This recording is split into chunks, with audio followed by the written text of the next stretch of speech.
তুমি কি কখনো ভেবে দেখেছো, যদি আজ তোমার জীবনের শেষ দিন হতো?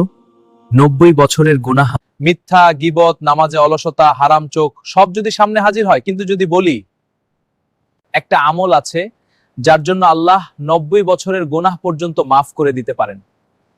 শেষ পর্যন্ত শোনো, দোয়াটা একদম শেষে বলবো। আমরা সবাই ভুল করি, কেউ প্রকাশ্যে, কেউ গোপনে। অনেকেই ভাবে আমার এত গুনাহ, আল্লাহ কি আমাকে মাফ করবেন? শোনো, আল্লাহর রহমত তোমার গুনাহর চেয়ে অনেক বড়। শয়তান চায় তুমি হতাশ হও, কিন্তু আল্লাহ চান তুমি ফিরে আসো। ভাবো, কেয়ামতের দিন আমল নামা হাতে দেওয়া হবে। আমি কাঁপছি, ভাবছি আজ আমি শেষ। কিন্তু হঠাৎ আমার খাতায় এমন কিছু আমল পাওয়া গেল যেটা তুমি হয়তো গুরুত্বই দাওনি, আর সেই আমলের কারণে আল্লাহ তোমার বিশাল গুনাহ মাফ করে দিলেন। কিছু জিকির আছে যেগুলো নিয়মিত পড়লে গুনাহ ঝরে পড়ে পাতার মতো। আমরা কি নিয়মিত পড়ি, নাকি শুধু ভিডিও দেখে চলে যাই? আজ সিদ্ধান্ত নাও, জীবন বদলাবে।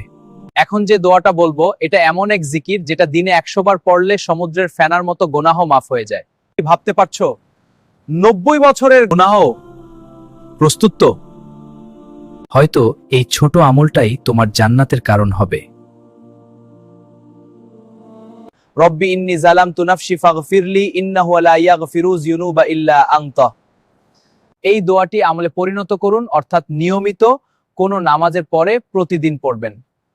বিসমিল্লাহির রহমানির রহিম, আলহামদুলিল্লাহি রাব্বিল আলামিন। আপনারা নিজেরা পড়ুন এবং অন্যকে পড়ার জন্য উৎসাহিত করার জন্য লাইক করুন। বিসমিল্লাহির রহমানির রহিম, আলহামদুলিল্লাহি রাব্বিল আলামিন।